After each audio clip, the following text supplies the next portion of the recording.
using it at all, because it just wasn't worth it. Yes. There was this one character though who's pretty good with it, but that's the only one. So for the rest of, I didn't really use it that much. Actually, in the first game, the system was a lot better. So what actually went wrong? So the magic system in the second game was actually worse than in the first one. Right, that's it indeed. I see. But for the rest, the game was good? Yeah, wait, about the bad points. There still was a buying and selling system. That was not good at all. I see. Not in normal games, you'd be able to, just get, when you defeated a monster, you'd, get some money, and a drink of water. Yes. But in this game, instead of finding money, you find these objects, and you have to take them to stores and trade them for other objects. Like we're living in the prehistoric age or something like that. I see, so in the second game it's more like a trade system than actually buying and selling. Right, and it becomes so tedious. And it wouldn't be so bad if you could carry an unlimited supply of items, but that's not the case. You're constantly throwing out other items to make place for more valuable items, and it's just so much work. What else could I talk about? The music? Oh yes, I talked about that before. I heard a lot of people really liked the way that I liked the soundtrack. I see. For me it was just terrible, all that electronic music. Maybe for you young people, that's maybe the sort of music you like nowadays. But for me, it was terrible. It's just so hard to focus with all that loud music. I constantly found myself turning down the volume. Oh, that wasn't very good. But the game looks pretty nice though. I see, so... They went for a nice look, and it's of course 3D again. All the games nowadays are 3D, but they went for a nice cel-shaded look that really goes along well with the game. So, what is the score you would give for this game? The score is, I kind of liked it, although some of the parts really could use some refining, especially with the magic system. It was terrible. If they spent some more time refining that, it could have been a much more better game. And also, in some parts, it's a little bit too hard. But for the other parts, I really liked the story a lot. So, my final verdict for this game is 7.5 out of 10. Okay, that's acceptable, I guess, for a game like that. Right, so it wasn't bad at all. So that was this review. That was it. Cornelius, signing out. I need a glass of water. Yes, you probably need one, yes. This was the Game Corner. Now back to you, 05. Thanks for that, Sean. That was great. Now for our next song. It's the song Switchblade by the Detective Japsko coming up.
hear me now? When were you gonna finally let me know? Too late now, bitch, you gotta go.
And you just listened to Switchblade by Detective Japsko.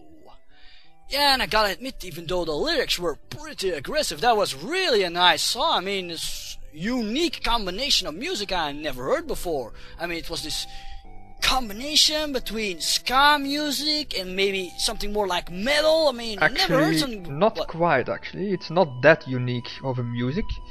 What do you mean? You've heard something like this before? Actually, yes, I did. Uh-oh, I think this is gonna be another one of... Interesting trivia! Because, you see, this kind of music is called ska punk. A combination of ska and punk rock. Oh. Was actually originated from the ska from Jamaica. Was a combination between jazz, blues, and all that kind of genre there. Yeah. And then the other thing is punk rock, which actually originated from the United States, United Kingdom, and Australia. I see.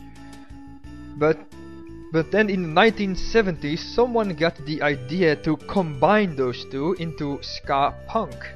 What, it's really that old? Yes, it actually had their breakthrough between the 1990s and the year 2000. After that, it wasn't really that popular anymore, but anyway. Wow. So, as you can see, it's not that unique, because it's been around for, a couple of decades. I had no idea, Sean. Well, now you do. And knowing is half the battle. Indeed. So now, wow, you really brought me up to date, Sean. I really had no idea, I've gotta admit. Wow, thanks. Not a problem, that's why I'm here to help. Okay, thanks, Sean. Anyway, I think it's about time for another song. And this time we're gonna take you listen to another song of Zutra.